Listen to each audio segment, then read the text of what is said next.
Welcome to the Transform My Dance Studio podcast, the only podcast for dance studio owners, where each week we bring you business growth strategies to help you increase your profits, impact the lives of more students, while ensuring you get back some time to have a little life outside of the studio. It's time for you to become the go-to studio in your area. Now, here's your host, founder of the Dance Studio Owners Association, Clint Salter.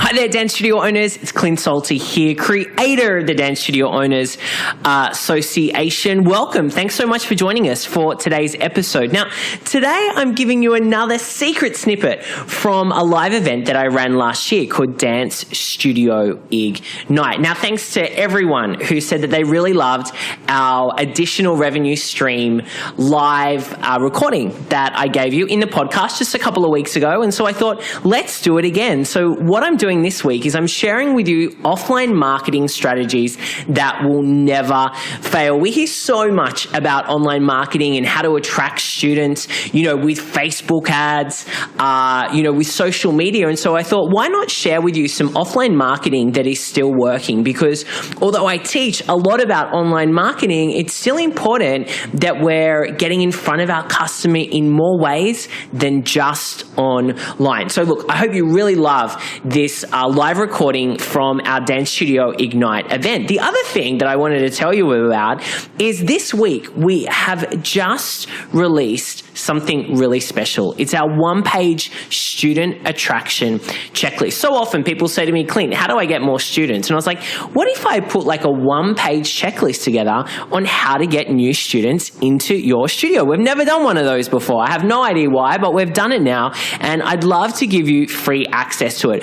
All you need to do is text the word attract students, or one word, attract students, to the number 44222. So attract students to the number 44222. Now, if you're outside of the USA or Canada, you can go to our website, dancestudioownersassociation.com/student attraction. dancestudioownersassociation.com/student attraction. Now, this is only available for 1 week, so you gotta get in quick. If you want it for free, my one-page student attraction checklist, make sure you check it out. Now, let's get into today's episode, my live recording of what offline marketing you should be doing inside of your dance studio to bring in more students. Enjoy it. Talk to you soon. Bye.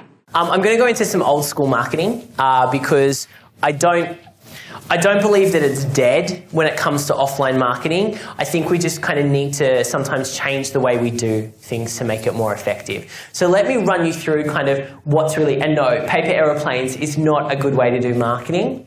But what we want to talk about is what really makes an effective ad. So I've just put up like an effective advert. If we're putting an ad together, whether it's online or it's offline, a couple of things we need to think about. You want to connect it directly to the audience. Make sure it's memorable, easy to recall, doesn't confuse them or make them hunt for information, like, having that phone number, nice and clear, and provides information quickly and succinctly. So when we're putting an ad together, what do you reckon needs to go on it? I've got some things here. Here we go. Let's do a bit of a pop quiz.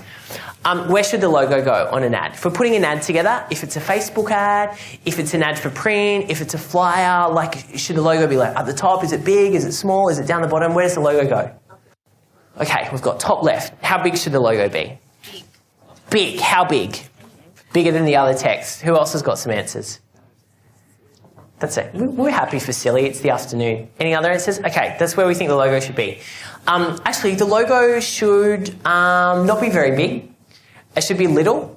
And it can go up the top and go down the bottom. I don't really care where you put the logo on your ad. What I care about is your headline benefit-driven for the consumer? That's all I care about. All I care about is, why would I want to come to your dance studio? If you've got Jenny's Dance Studio, I'm going to be like, I don't even know who Jenny is. If I can see something that grabs me, if it's about developing children, if it's about building confidence, if it's about a nurturing environment, right? If it's about any of those things, that's what I want to know.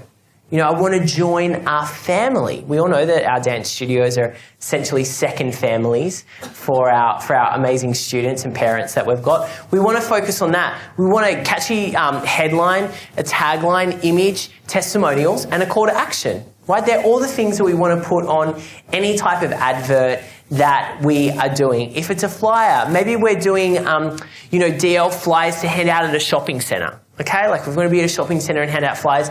They're the things that we want to focus on that we have. But we don't want to have our logo being the superstar of our marketing.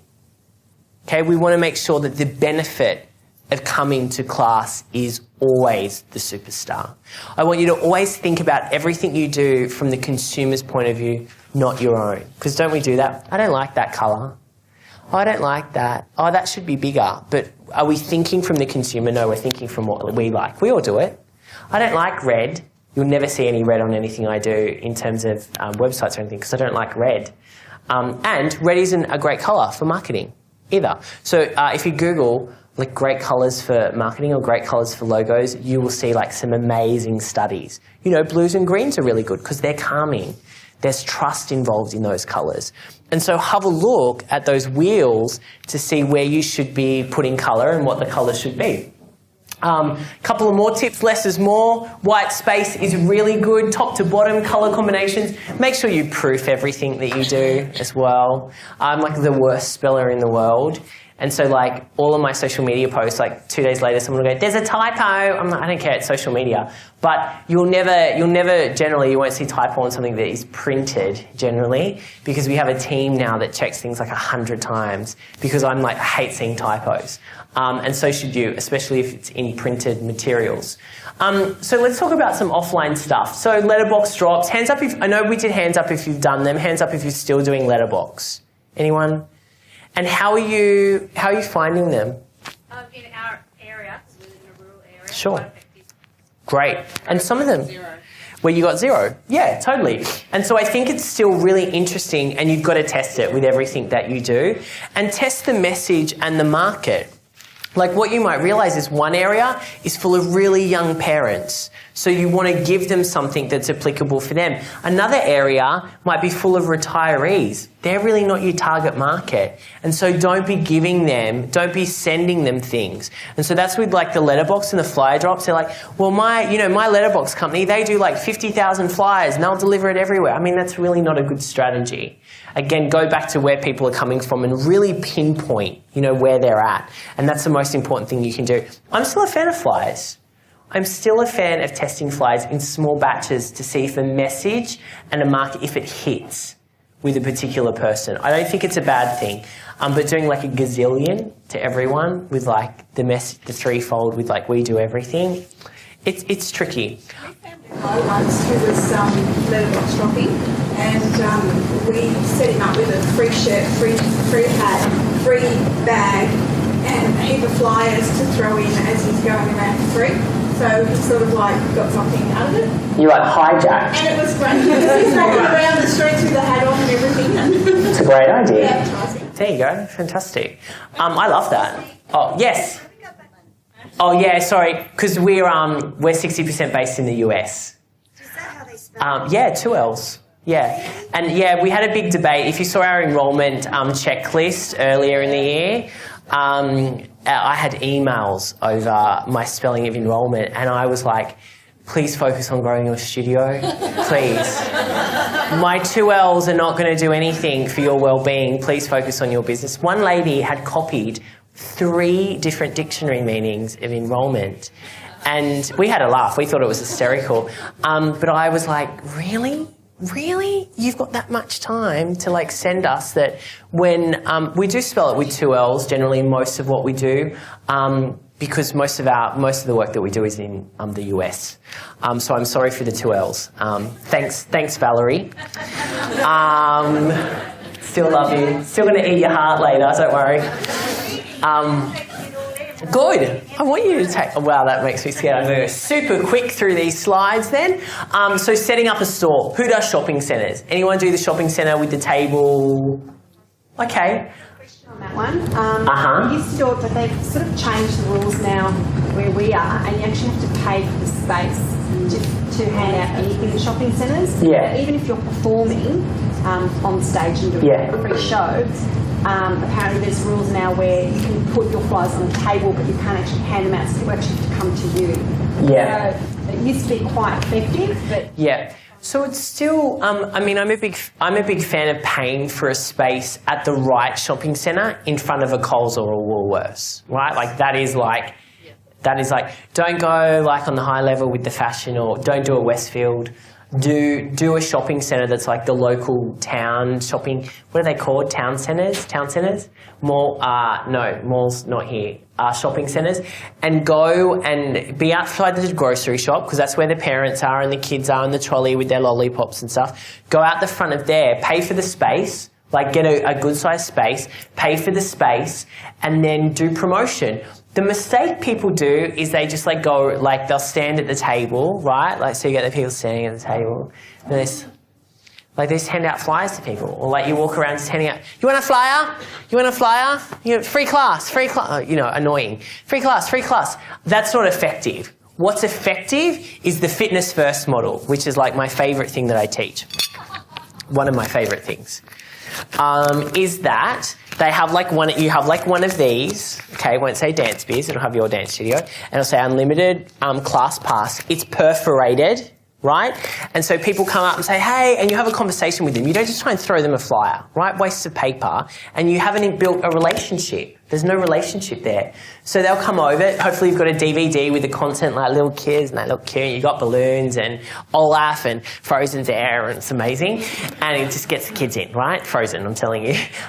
Bring the kids in. They'll come over. They might want a photo with Olaf or whoever you've got there, a princess. You know, have them the photo. Talk to the parent. Oh, she's so cute. What's her name? Susie. Oh, Susie, do any dancing? Oh, no. But, and then the parent tells you about how amazing their child is. And then you say, fantastic, why don't you come along to one of our classes? I've actually got a pass here. It's for a week. We've got 3 preschooler classes. They're on, Tuesdays, Thursdays, Fridays. Love to see little Susie there. I think she'd love them. And the parent will go, oh, that sounds really good. And so I'll just get your contact details from you. And so you write the contact details. So you've actually got a lead, not just handing them a flyer. You get their contact details, you split it in half, and you give them the free pass. And then you say to them, great, we'll be in touch in the next 24 hours so we can confirm the classes that little Susie's going to come to. Fantastic. This is a lead, right? This is gold. This is worth a good amount of money. Could be $20. Could be $5, depending on your studio. Could be $50. And so this is worth a lot of money. And so that's the way you want to do it. The other thing you want to do at the shopping centre besides this is a competition. Okay? So it might be a month's worth of classes. Hey, go in our draw. If they're not into this is your thing. If they're not into this, say, hey, no, that's fine, but would you be interested in going in our competition? We're giving away a month's worth of dance classes, valued up to, I don't know, think of the person that does like a gazillion classes at your dance studio every week, could be worth $500, $600, $700, $800, whatever. Let's say $500. Worth $500. Do you want to go in the draw? Just need these details. Oh, yeah, fantastic. Okay, so this is your first, this is better. Second prize, let's get them in the draw. Put them in the drawer, get their details. The next day you draw a name out of the barrel and that person wins a month worth of classes at your dance studio, right? Not a huge marketing expense there. Everyone else that entered, they all win like a second prize, right? And so you make sure that you ring them and say, hey there, you got in the draw. Unfortunately, you haven't won the first prize, which was a month's worth of classes, but we'd love to offer you something else, right? So there's another offer for them. Do something different to what you offered on this. So make sure it's different, a different offer. Because they could have said, well, I said no to that at the shopping centre, right? So do them a different offer. That's how you'll nail doing a shopping centre, right? Make sure obviously the display looks amazing as well. It works. It works. Because I did exactly what you said in the competition. Mm-hmm. And it works. Like, I've got so many leads and I've converted so many of them to registrations already this year. It's fantastic. Yeah. And so that's just like one of our offline strategies that we talk about in the program. Christy's one of our members. And it's effective, right? Because you put a system in place. But if you just pay thousands of dollars for a shopping centre, rock up and you just like, and we've all done that, right? We used to do that as well. Just hand out flyers. I mean, how many people are actually going to take action and call you? The fortunes are in the follow-up, right? This is where you're going to generate new students and actually get them into your studio.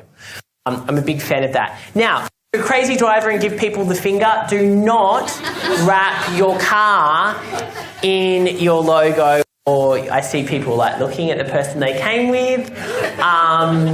Don't do this. I thought about it for years, but I was, 18 and a PE player, and I thought probably not a good idea to wrap my nice red was it red? It was because I hate red. It was black. It was a black Yaris. I was like, no, probably not the best idea to do that. But it can be really effective. It's even more effective if you've got a good piece of real estate where you can park your cool car with your offer on your wrap, like the car wrap, right? So if you've got somewhere you park, if you do a lot of driving, use your car. It's all tax deductible as well. Speak to your accountant. No, I'm not an accountant. But it's effective. But like I said, if you are the crazy driver, because if you like me, who especially if they're like a plumber or something, I always see them hooning and cutting in front of you and screaming at you. And you feel like ringing that company and telling them. Yeah? I don't, by the way, but I feel like doing it.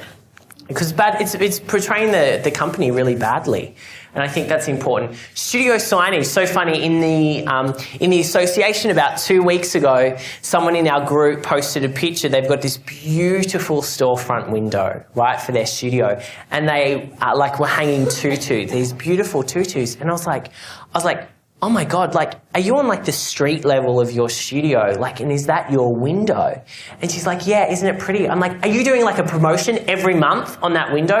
It was just prime real estate. And she's like, oh, I haven't really thought about it before. I just thought the tutus looked beautiful. I was like, oh my God. I was in heaven, because it was the perfect spot, this beautiful glass window. And you can theme that window every month, like a department store would, right? So I want you to, my favorite exercise at any studio I go to, is I always stand out the front and take about 5 minutes, and I just take in, I'm like Google Maps, I just kind of take in a 360 view of what's around the studio. Right? So I want you to do this. Pretend it's not your studio, and you just take in everything that's around, and I want you to look at, bricks. I want you to look at windows. I want you to look at everything potentially you could put some marketing on it. Right? And so you have that, and you just kind of look around and see what's around you. Just doing that exercise, you'll be amazed at what you can see. Because so many people say to me, oh, Clint, I don't have any sign for store, space for, signage, or, well, we're not in a good street, and excuses. And then I say, my God, do this exercise. And they're like, oh my God, we can do this. We could do this. It's just giving yourself that time just to kind of stand and look and kind of use your imagination. I did a post yesterday on Facebook. I walked down to Barangaroo. Has anyone been down to Barangaroo yet? I walked down by the water, and there's this beautiful big kind of thing that says imagine. And I was like, that's amazing, because I feel we don't use our imagination very often as adults anymore. And Kelly said imagine as well today. I was like, oh, perfect. And so I think doing that exercise where we just stand and really imagine what could we create with this space? With what's outside, what could we do here? Could we put some A-frames? Could we paint something? Could we do something with those windows that just have curtains there? What could we do? Then do exactly the same inside your studio, right? Because your studio is a perfect place to build culture and the environment that you want. It's also a great place to promote what's happening in your studio. And I'm not talking an A-frame every wall, right? Because people will get immune to those ads. I used to do it when I worked at a health club. We had posters everywhere. People get immune. So you want to be careful where you put it. Bathroom, the back of the bathroom, in the toilets, back of the toilets. It's an amazing place to advertise anything in any business. And so you really want to kind of look at that within your business. The other great thing I love seeing inside a studio is beautiful photography of students with testimonials. Right, so a beautiful image of a student with them saying how they feel about the studio is so powerful, especially for them to reinforce that, but also for new students and parents that come in. I talked about kind of coffee apps before. A lot of people still use the old school coffee card. Those loyalty coffee cards where you get you drink 10 coffees and you get a coffee for free.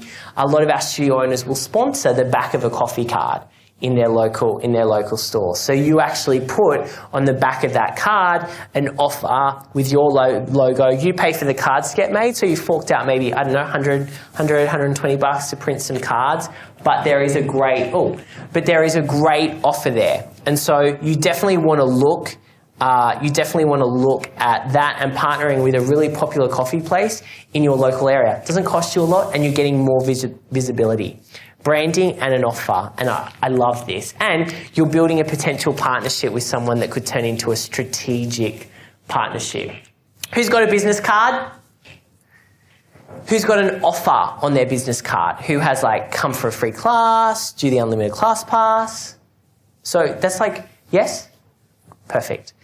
And so that's like prime real estate right there. So when you're chasing new students in Woolworths or Coles, you can actually go up to them and say, hey, sweetie, it's like, you probably wouldn't do that, but like you go, take a card for a class. It's probably a little bit too much hustle there, but I do like hustle. But when you're meeting people, like you want to hand a card that actually has an offer on it.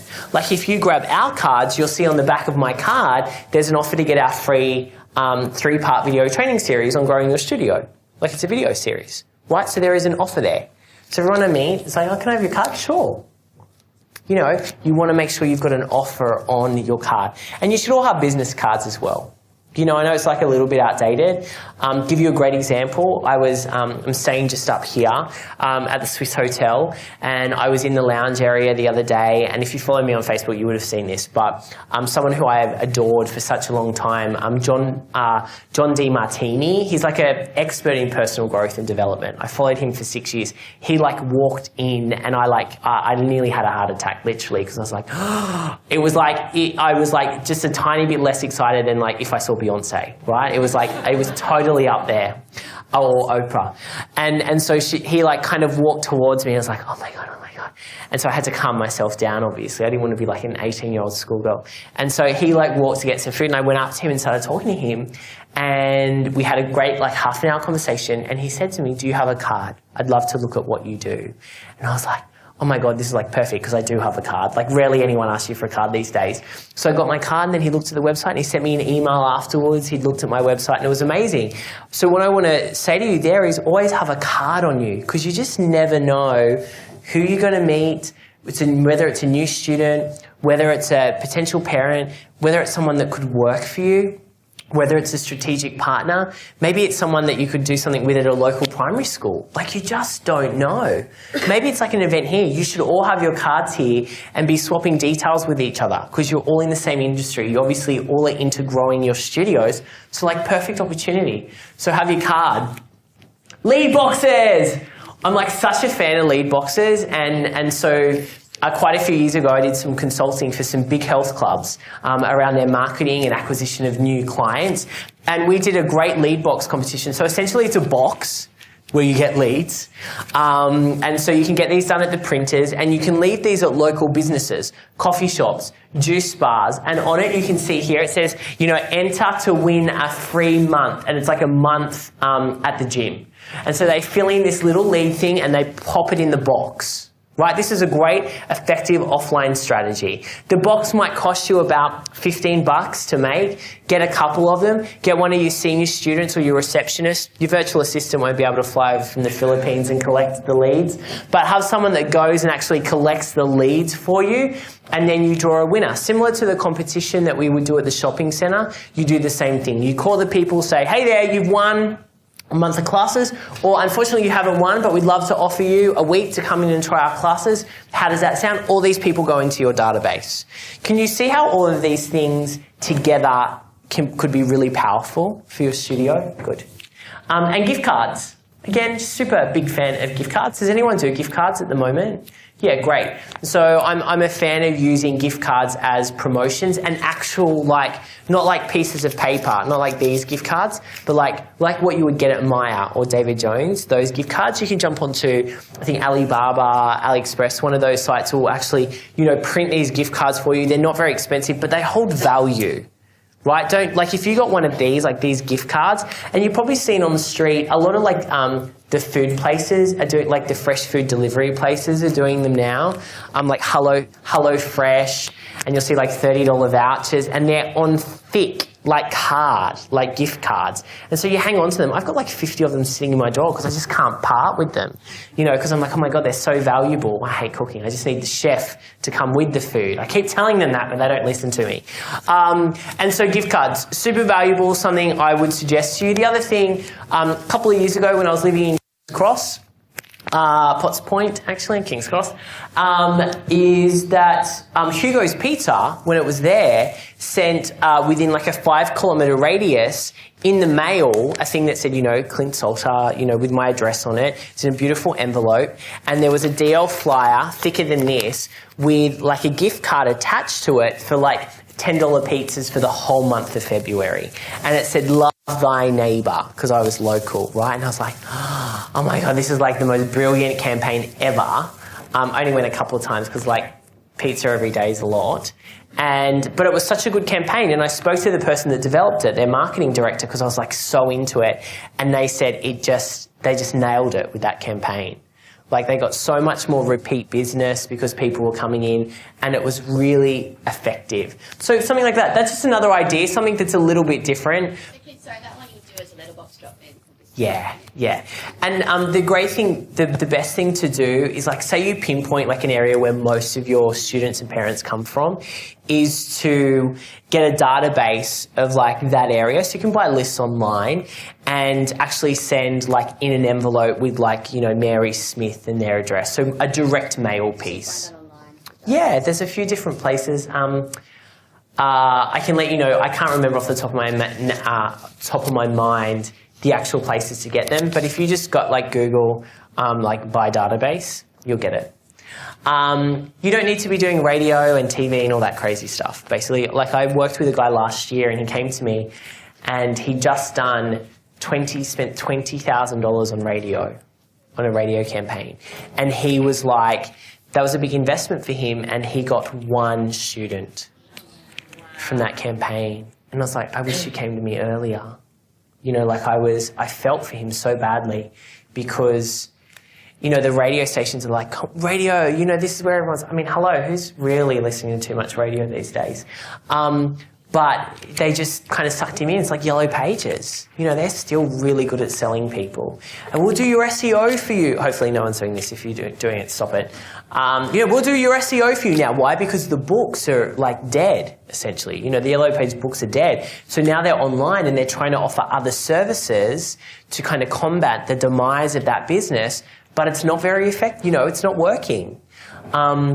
And so just be cautious. Like anytime anyone kind of contacts you to kind of help you with your marketing, or they're like, hey, we're SEO experts, we're going to get you to the top of Google. Caution. Because no, and you're better off, and that top of Google, they might get you to the top of the Google for the month, but you've got to pay that every single month to stay there. And you can actually get there by doing the things that we're talking about today, by blogging, by putting relevant content, by updating your website. That's going to give you a good ranking in your area versus like paying like from $5,300 to $2,000 a month. We've had people come to us saying, oh yeah, I'm doing $2,000 a month on SEO. Like, nah, we don't want to be doing it. Hey there, Dance Studio owners. Hope you enjoyed that very special episode. It was a live recording from an event that I did last year, Dance Studio Ignite. Hope you enjoyed learning about the offline strategies that are never going to fail for you inside of your studio when it comes to attracting new students. Talking about new students, I want to make sure that you have downloaded our brand new free one-page student attraction checklist. All you need to do is text the word attract students to the number 44222. That's attract students to the number 44222, and you're going to get that one-page checklist right away. Now, if you're not in the US or Canada, you can go to our website, dancestudioownersassociation.com/student attraction. Get the guide this week, because next week, it's not going to be available anymore. And I want to make sure that you have it in your hot little hands to make this upcoming season the best season yet. Okay, take care. I'm going to see you next week. Bye for now. Thank you for joining us today. For all the resource links from the show and to receive access to our free dance studio growth training, make sure you visit transformmydancestudio.com.